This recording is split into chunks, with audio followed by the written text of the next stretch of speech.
Hola y bienvenido de nuevo a Brain Tips. Qué gusto que estés por aquí de nuevo. El día de hoy te presentaremos el tema de las neuroglias, células de sostén del sistema nervioso. Este tema está explicado para ti por Daniela Sánchez, Javier Narváez, Santiago Yepes, José Zambrano y quien les habla, Francesco Laya. Gracias a la excelente orientación de nuestro tutor, el doctor Giovanni Cañar Lascano.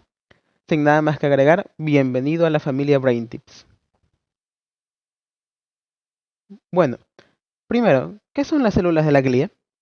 Son células más pequeñas y numerosas que las neuronas, que no transmiten el impulso nervioso, pero sirven de sostén a las neuronas. Las aíslan, las defienden y las nutren. Es por esto que también son conocidas como células de sostén. En el sistema nervioso periférico, las células de sostén se denominan glía periférica y en el sistema nervioso central se denominan glía central. La glía periférica comprenderá las células de Schwann, las células de satélite y una gran variedad de otras células asociadas con ciertos órganos o tejidos específicos, tales como la glía terminal, asociada con la placa terminal motora, la glía entérica, asociada con los ganglios ubicados en la pared del tubo digestivo, y las células de Müller, asociadas a la retina. Acerca de las células de Schwann, podemos destacar que se encargan de la producción de la vaina de mielina. Estas células poseen como función principal la de ser el sostén de las fibras celulares nerviosas, tanto mielínicas como amielínicas, y como funciones secundarias colaboran en la limpieza de los detritos del sistema nervioso periférico y, y el guiamiento de la proliferación de axones del sistema nervioso periférico. Además, se van a desarrollar a partir de las células de la cresta neural y su diferenciación se da mediante la expresión del factor de transcripción SOX10. A la derecha, tenemos un corte histológico de un ganglio simpático en ametocilina y eosina e impregnación argéntica, en el cual los elementos a destacar son estas evaginaciones neuronales que son típicas de este ganglio. Un núcleo esferoidal, grande y pálido, que posee un nucleolo de carácter esférico, ciertas acumulaciones de lipofusina y algunos vasos sanguíneos. En cuanto a la mielinización, esta se origina desde el momento en que el axón se posiciona en el surco de la célula de Schwann, con el objetivo de que luego varios segmentos axonales de aproximadamente 0.1 milímetros quedan envueltos dentro de estas células. Después, la superficie de la célula se polariza en dos dominios. El primero, la membrana plasmática abaxonal, que está en contacto directo con el medio externo, y el segundo, que es la membrana plasmática adaxonal o periaxonal, que está en contacto directo con el axón. Una vez que el axón queda envuelto por completo, aparece un tercer dominio, el cual se denomina mesaxón, que está en relación con un espacio extracelular angosto, el cual se forma gracias a la unión entre las membranas abaxonal y adaxonal.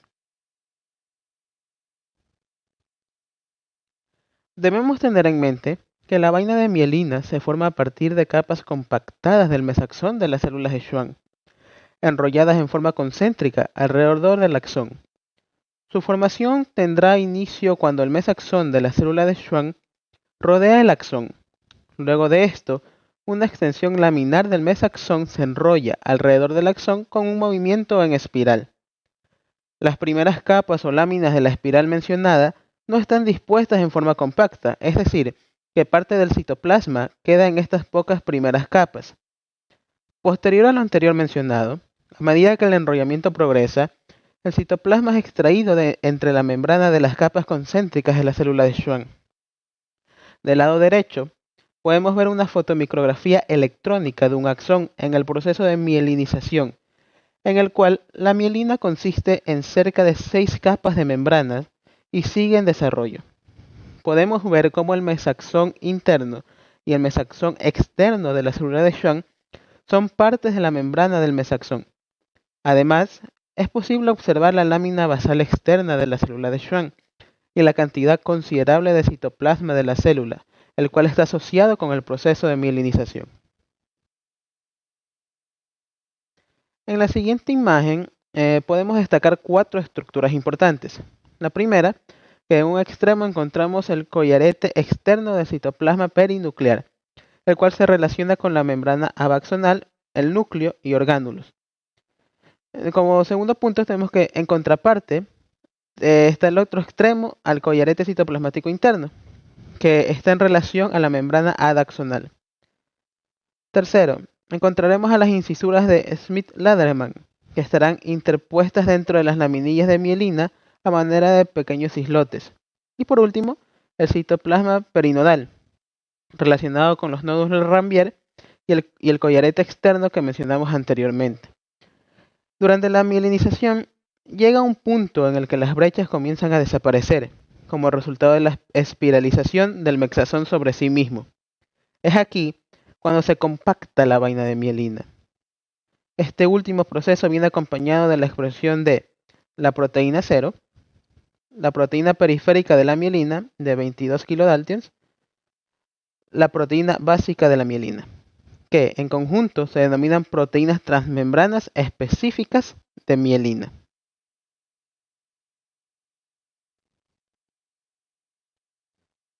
Entre las características más importantes acerca de la mielina, tenemos que su presencia asegura la conducción veloz de los impulsos nerviosos. Esta estará compuesta por aproximadamente 80% de lípidos. Y también cabe recalcar que el espesor de la vaina de mielina estará determinado por el diámetro del axón y más no por la célula de Schwann. Este espesor además estará regulado por un factor de crecimiento llamado neuregulina, expresado en el axolema del axón. Un punto importante a tener en cuenta es que ni el cono axónico ni los nódulos de Ranvier, ni tampoco las terminales axónicas, estarán cubiertas por mielina. Hay que recordar que el nódulo de Ranvier es la unión entre dos células de Schwann, dos células que se encuentran adyacentes, y por ende, la región ubicada entre dos de ellos se denominaría como segmento internodal. Este nódulo es la región donde el impulso eléctrico se regenera para la propagación a alta velocidad del axón, y es donde ocurre la mayor densidad de los conductos de sodio activados por voltaje. Ahora es el turno de las células satélite. Como seguro ya sabrás, BrainTips te ayuda a prepararte en base a una educación global. Por lo tanto, es importante mencionar que esta neuroglia en específico también se conoce como células capsulares o anficitos. Son glías que van a encargar de rodear a los somas o cuerpos de los ganglios en el sistema nervioso periférico. Su función se define como análoga a las células de Schwann, excepto por una diferencia remarcada, y es que los anficitos no producen mielina. Ahora, estas neuroglias contribuyen a establecer y a mantener un microentorno controlado alrededor del soma neuronal en el ganglio, generando el aislamiento eléctrico y de allí la función análoga con las células de Schwann. Y también se menciona en bibliografías como en la histología de Ross, que han mostrado función como vía de intercambio metabólico. En esta diapositiva vamos a presentarles un corte histológico en el que podemos describir morfológicamente a estas interesantes neuroglias. Veremos que se encuentra rodeado a lo que se reconoce como el cuerpo o soma de los nervios periféricos, en este caso nervios sensoriales. Los núcleos de las células satélites se van a teñir por su basofilia de una tonalidad morada, mientras que observamos a los somas de los nervios sensoriales teñidos con eosina por su acidofilia.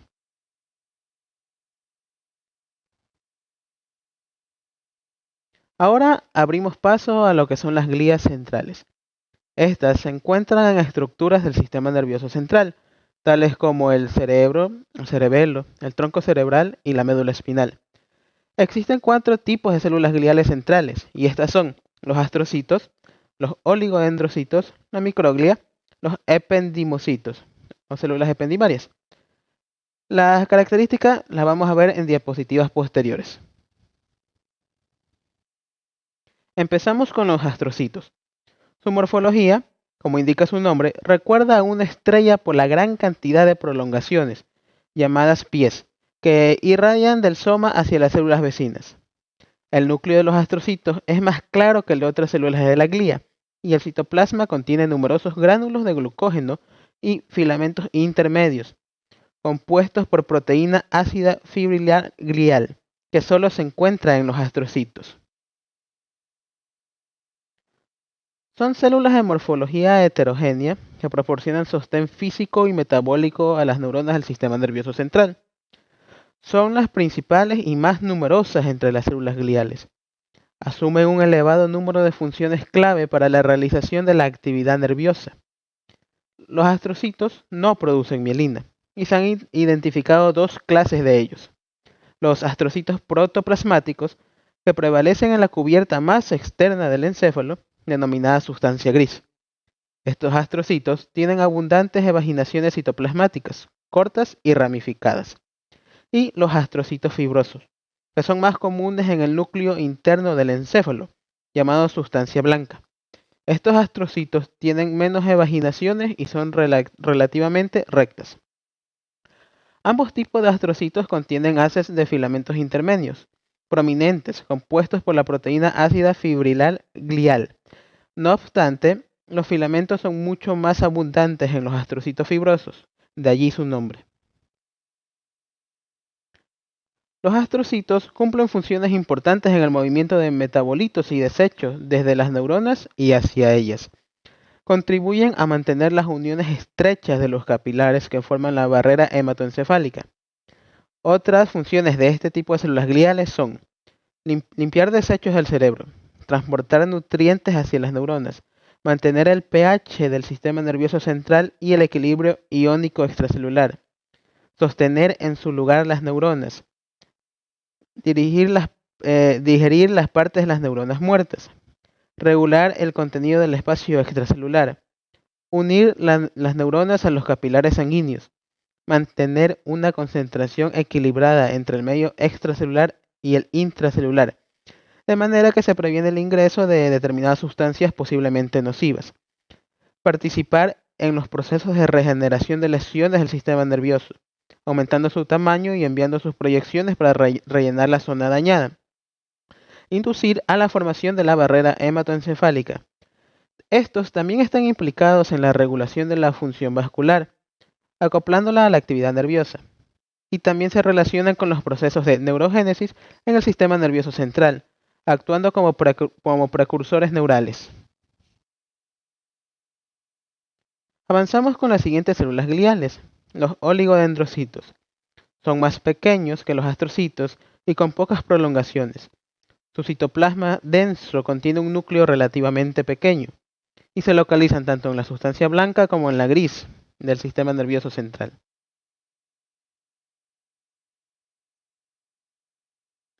Estas son activas en la formación y el mantenimiento de la mielina en el sistema nervioso central. Los oligodendrocitos aparecen como pequeñas células con evaginaciones relativamente escasas en comparación con los astrocitos. Están alineados en hileras entre los axones. Cada oligodendrocito emite varias evaginaciones con forma de lengüetas que llegan hasta los axones, donde cada prolongación se enrolla alrededor de un segmento de un axón para formar un segmento internodal de mielina. Las múltiples evaginaciones de un oligodendrocito individual pueden mielinizar un axón o varios axones cercanos. La región que contiene el núcleo del oligodendrocito puede estar un poco distante del axón que mieliniza, dado que un oligodendrocito individual podría mielinizar varios axones cercanos en forma simultánea. La célula no puede incorporar múltiples axones en su citoplasma y permitir que la membrana del mesaxón forme una espiral alrededor de cada axón. En cambio, cada prolongación con forma de lengüeta parece rotar alrededor del axón, manteniéndose siempre cerca de él, hasta que se forma la vaina de mielina. El siguiente elemento que detallaremos es la microglía, las cuales son células no visibles con núcleos pequeños, oscuros y alargados que poseen propiedades fagocíticas. Hay que tener en cuenta que la microglía son células fagocíticas que en el sistema nervioso central del adulto normalmente constituyen cerca del 5% de todas las células de la glía, pero proliferan y se tornan activamente fagocíticas, las cuales se conocen como microglía reactiva, y en las regiones lesionadas o enfermas. Las células microgliales son consideradas parte del sistema fagocítico mononuclear, y se origina a partir de las células progenitoras de granulocitos monocitos. La microglia cumple una función decisiva en la defensa contra los microorganismos invasores y las células neoplásicas. Eliminan las bacterias, las células lesionadas y los detritos de las células que sufren apoptosis. Las microglias son las células neurogliales más pequeñas. Tienen núcleos alargados y relativamente pequeños. Cuando se somete a impregnación con metales pesados, la microglia exhibe evaginaciones retorcidas y cortas. Tanto las evaginaciones como el soma celular están cubiertos con numerosas púas. Esta microglia contiene poco retículo endoplasmático rugoso y escasos microtúbulos o filamentos de actina. Para finalizar este proyecto, tenemos que hablar sobre las células ependimarias, las cuales son células que forman el revestimiento epitelial de los ventrículos del encéfalo y del conducto espinal.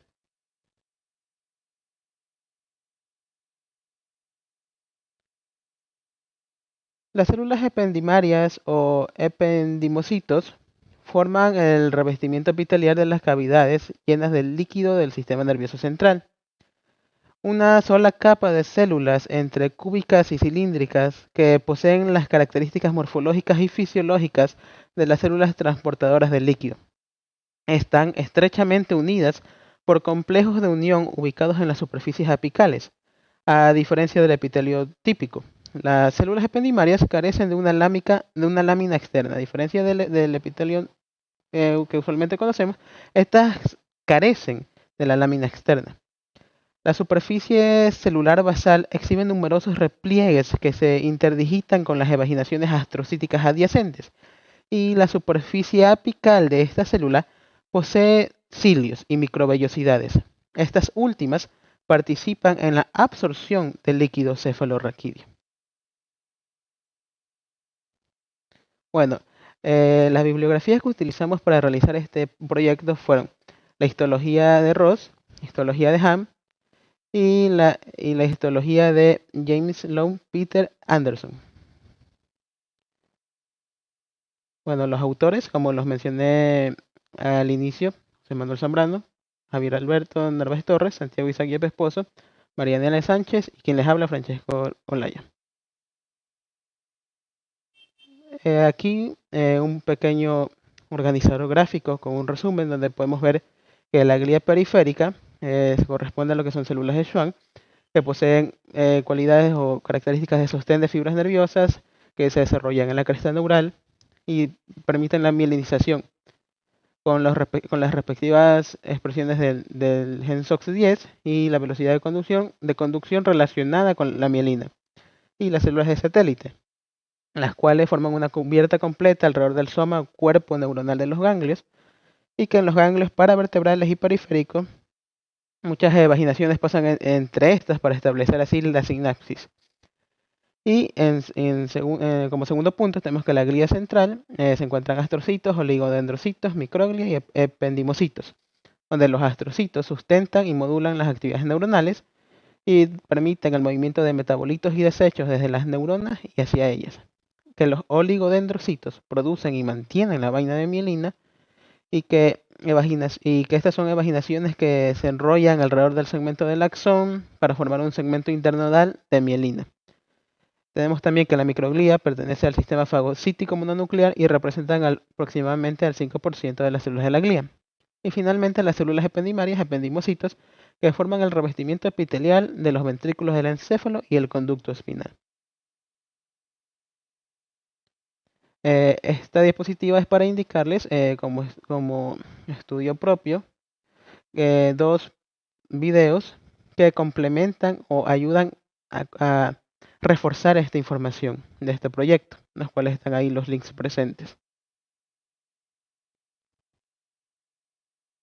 Sin nada más que añadir, agradecemos su atención, su tiempo y los invitamos a que se unan a la familia BrainTips. Suscríbanse, comenten y denle like. Muchas gracias.